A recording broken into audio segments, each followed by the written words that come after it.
Hey y'all, it's Living with Lee. Welcome back to my channel. As you can tell by the title, we are doing a Q1 reading wrap up. I originally had planned to do it monthly, right? And then monthly turned into, okay, I'll do January and February together. And then I was thinking, I should really film this. And next thing I knew it was the middle of March, and I was like, it just doesn't make sense. I might as well wait.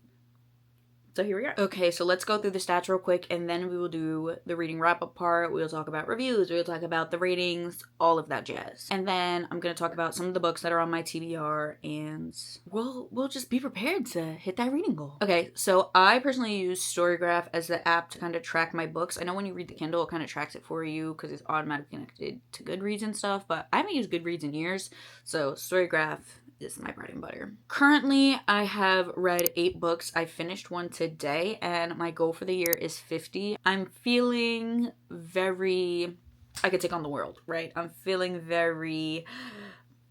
What's the word I'm looking for? Like, I'm just feeling very positive, right? And that's why I set that 50 book goal. I think I've set it somewhat similar in previous years, like the past 2-3 years. Have I met it? No. Am I still going to keep it high in hopes that I do eventually hit it? Yes, I will. Average time to finish a book was 9 days. 75% of my books were 300 to 499 pages, so like a good mid-length book. All fiction, which that's to nobody's surprise. You guys know I don't like nonfiction like that. Out of the 8 books I've read, 7 of them were thriller.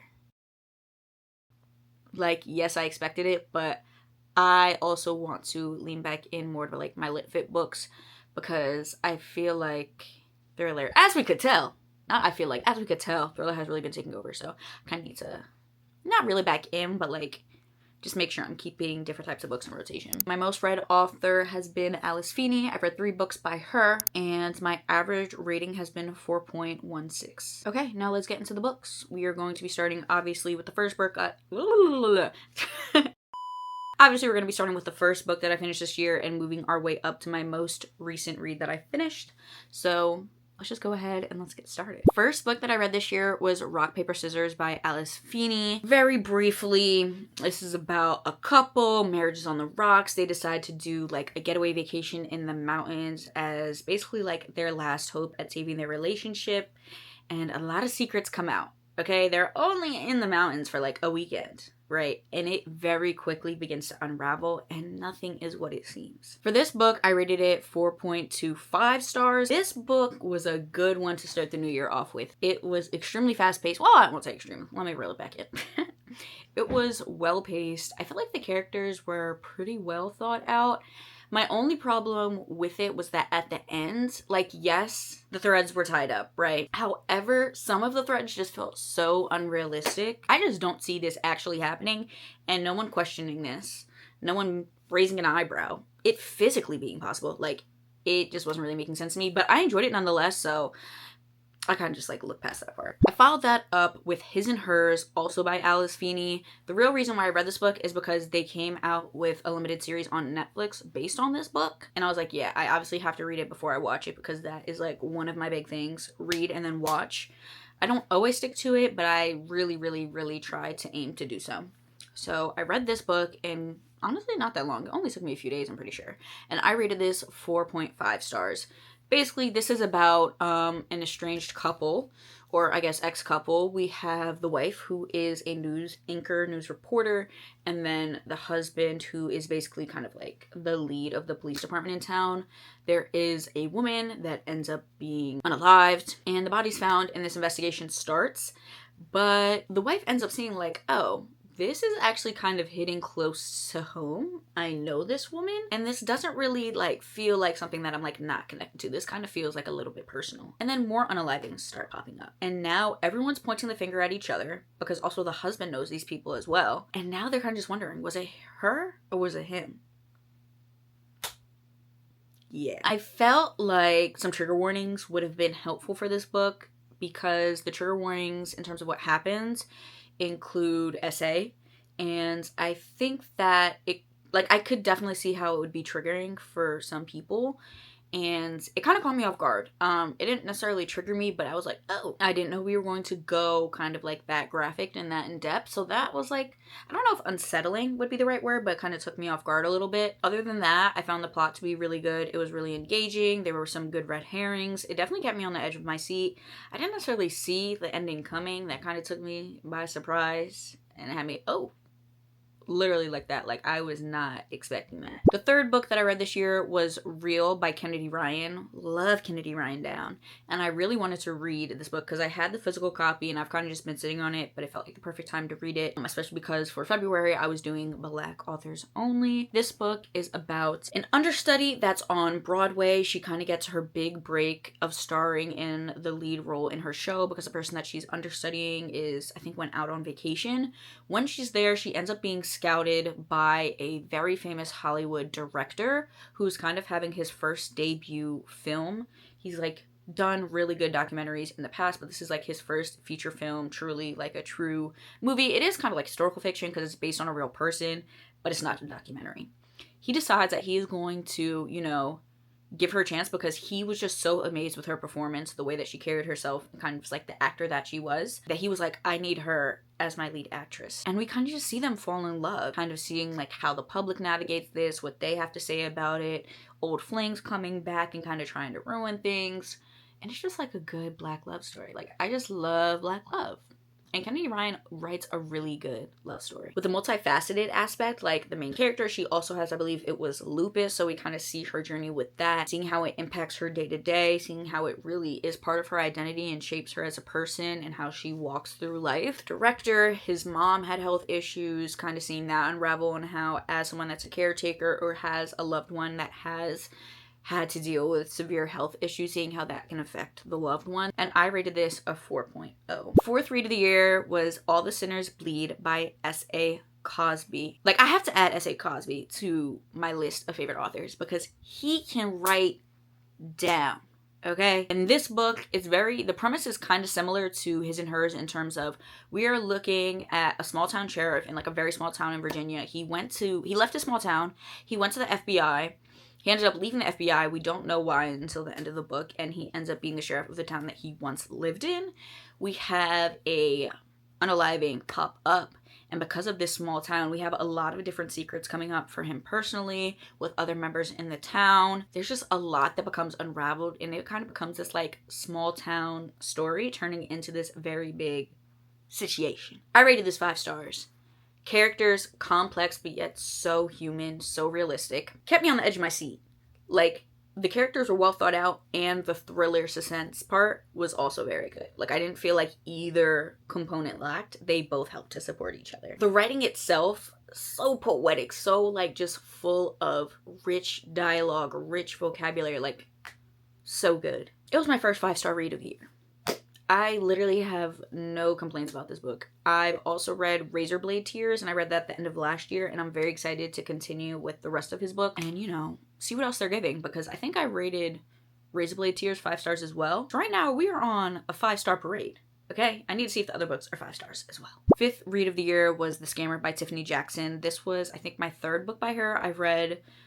This is my 4th book by her. I've read What Happened to Monday, her take on Carrie, the Blood of Crown, the Fall of the Blood, something like that. And then I also read Grown at the end of last year. The Scammer is basically about this girl who, she's very smart, she's very bright. She decides to attend an HBCU, even though her family was really pushing for her to attend an Ivy League institution. When she gets to the HBCU, she really feels like she's at home. She's making friends. She's really getting out of her shell. You can tell that she has some secrets and stuff that don't get uncovered until later in the book, that she's kind of hiding behind, and that, you know, she's trying to push past. And then it ends up being that one of her roommates has a brother, and her brother basically kind of like infiltrates their dorm, and it's kind of just seen as like, oh, an older sibling that's now becoming like our sibling, you know, taking care of us, looking after us, things like that. But very quickly it becomes sinister, and we see how fast it is to get wrapped up in like a cult-like group. Like, literally, that's the best way to describe it. Cult-like group. I knew there was gonna be a little bit of a twist at the end because like that's just her style of writing. But baby, I was not expecting that intense of a twist. And it was like a double twist as well. I had an idea in terms of what was happening with the main character because her, like, I guess, quote unquote secret had to do with her brother who had passed away before she came to college. I had a rough idea or like rough concept of what I thought happened, but no. It was like at the base, correct, but all the small details, all the intricacies, no. That definitely caught me off guard. And for that, I rated 4.0 because I know that she writes YA books, and sometimes like it doesn't faze me. The YA writing like comes off very not YA, and then other times it does, and I'm like, oh, I'm cringing ever so slightly. But then I have to remind myself, this is a YA book, like just look past it, and then it's fine. So yeah, 4 stars. Next up, we have Beautiful Ugly, my third book from Alice Feeney this year. This is about a couple. We have the husband who is an author, and you know, he's talking on the phone with his wife, yada yee, yada yay. The wife sees someone laying in the middle of the road. She's like, oh, I'm gonna get out and check. He's like, no, don't. She's like, no, but I am. She goes out and checks, and she ends up missing, never seen again. So he's basically trying to like reconcile with this major loss in his life, and he hasn't written in a year, since it's been a year since she's disappeared. And not his manager, is it his manager? Basically, like, his writing manager was like, look, listen, I knew this really great author who recently just passed away. He had a cottage on this, like, remote island that he basically used as, like, a writing retreat type of house. All of his best books, all of his heavy hitters, they were written here. He left me the house in his will. Here are the keys. Go and write a good book so we can get some money on. So he was like, all right, fine, I'll go to the island. He goes to the island, and weird stuff starts happening right away. He sees someone on the boat. He's like, that literally is my wife. That's my wife. And now it just like, there's so many twists and turns. I was not expecting the island to be what the island was. And you know what? I support women's rights and wrongs. That's all I'm gonna say about the female main character.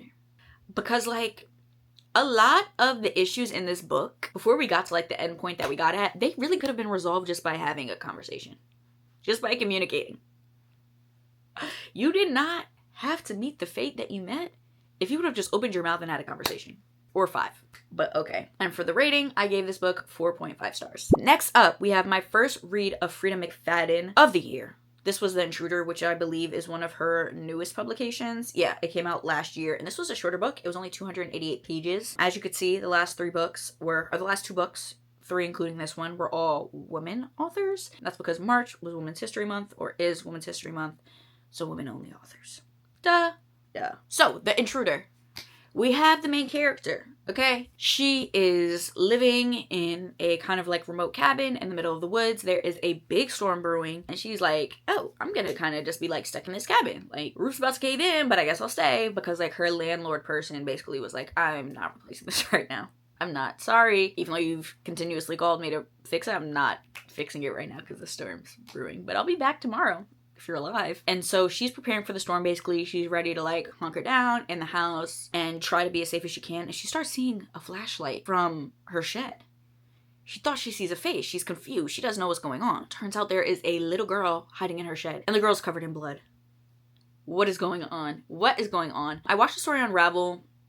Honestly, it was a bit lackluster for me. I felt like there was a lot of potential for where the story could have gone, and it felt a little bit flat. It wasn't even really like, I understand like it had like the creepy vibe, and that's how like it can be categorized as like a thriller suspense, but it was really lackluster. Like, if it was up to me, it would just be a spooky fiction book. It wouldn't be a thriller book. The ending, not that it felt abrupt, but I felt like it was kind of like a here, damn, like we're wrapping the ending up. I can see this being an easy book to read, to like get out of a reading slump, something that's quick, easy to follow. Things are making sense. You're not going to get lost in the plot or with the characters, but like it just, based on like the other bangers that I've read this year, it really fell flat for me. I gave it 3 stars.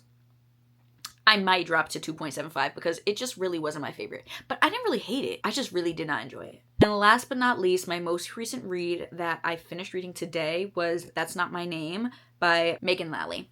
This is a duo POV book. First, we have the female main character. Y'all, forgive me, but like, as you could tell, if it's not the book that I most recently read, or the book I'm reading right now, the characters' names are going to literally leave my head. So I actually have names for these people. Female main character, her name is Mary. She wakes up in a ditch. She's like, literally, what's going on? I don't know what's happening. She gets picked up by a police cruiser, taken to the police station. She does not have any recollection of who she is, where she came from, what happened, how she ended up with like a busted eye, a broken nose. Like, she does not know. She has no memories whatsoever. This guy shows up to the precinct like, yeah, hey Mary, I'm your dad. She's like, I don't know you, sir. He's like, no, I'm your dad. Look. He's pulling up pictures. He's pulling up birth certificates. He's pulling up all this stuff. And the police officer is like, yeah, for sure. Like, definitely. And she kind of feels it in her gut, like something is off, but like, I have no memories. I'm just gonna take his word for it. And he's gonna say I'm his daughter, so we're just gonna go with him. Then we have the male main character. His name is Drew. He lives in this smaller town in the same state. This is all taking place in Oregon. And his girlfriend has recently gone missing. He is the prime suspect because the night before she disappeared, they were at like some boat party thing and they were having a conversation in the car. She ended up storming out of the car and basically like walking away. He was upset with her, so he didn't follow her. He didn't persuade her to get back in the car or basically like just try to make sure she got home safely. And she was never heard from again. And she's been gone for a month at this point. So everyone's like, yeah, brother, you're guilty. You did something to that girl. So he's kind of like set out to basically prove, not necessarily prove himself to be innocent, because yes, that's important to him, but his main thing is like finding out what happened to his girlfriend. We're going back and forth between the POVs, and watching the story unravel, like it actually felt like I was like reading a movie, because the way that it was unraveling, like I could feel like when I'm watching a thriller movie and you're seeing like the main character like come to the realization of something and you're like, ooh, this is getting good. Like that's literally how I felt reading this book. The turns, the twists, they made sense. The ending I was upset with, not because it was bad, but if you read it, you'll understand why. It made me sad. I didn't realize this was a YA book until I put my rating into Goodreads. And someone was like, yeah, like for this being a YA, like this was actually really good. And I was like, wait, what? And then I went to the description up top and it said YA. And I was like, I literally couldn't even tell. Like because Drew, Lola, and like their gang of friends, like they're all in high school. They're high school seniors. They're 17. So the way that they were written, I was like, that just makes sense because they're supposed to be kids. When Mary had her POV, she's around their age. When she's talking, okay, still sounds like a kid, but when it transfers over to the guy who says it's her dad, it sounds like an adult. Like, it sounds normal. It doesn't sound very YA at all. But yeah, I was pleasantly surprised. I put it in to Storygraph as a 4-star read, but I might bump it up to 4.25 or 4.5 because I really, really enjoyed this book. And yeah, those were my 8 reads so far for the year of 2026. My Q1 reads almost averaged 3 books a month, which would have been great, but you know, in Q2, we're coming even harder, especially because summer is coming up. Now, in terms of books that are on my TBR that I want to read, let's just go ahead and let's go into the Kindle app. The Last Man on Earth by Shay Saunders. It's kind of like a plane crash and these 2 employees are the only survivors. They decide that they end up falling in love, something like that. That sounds intriguing to me. I definitely want to read another book by Rachel Hawkins. I read Reckless Girls by her last year, and I liked it, but I felt like there was just still more potential there, so I definitely want to see if she has any other books that catch my eye. I don't have any specific books by Lisa Jewell that I want to read. I just want to read more from her. I read one of her books last year. I went to an event at Barnes & Noble's Union Square and met her. Like, the book that I read last year, it ate. And I don't know why I haven't read another book since, so I definitely want to do that. I want to read Chain Gang All-Stars. That seems really good. Bunny by Mona Awad. I really want to read Ace of Spades. I Who Have Never Known Men. The God of the Woods. Like, I have quite the large amount of books on my TBR. So I know my list is in good hands. I will not run out of anything. And, you know, I will have plenty of books to choose from to really hit that 50 book goal. Because I will. Hold me to it. Don't let me come back in December and I read 12 books, please. Don't let it happen. I'm making you hold me accountable. But yeah, that wraps up my Q1 reading wrap up. Everything I've read from January, February, and March. Based on the vibes, based on the feedback, I'll kind of see if I want to continue with like the quarterly wrap ups or if I want to go back to month basis. But you guys let me know because your opinion matters just as much. But for now, that is all for me, and I will see you guys in the next video.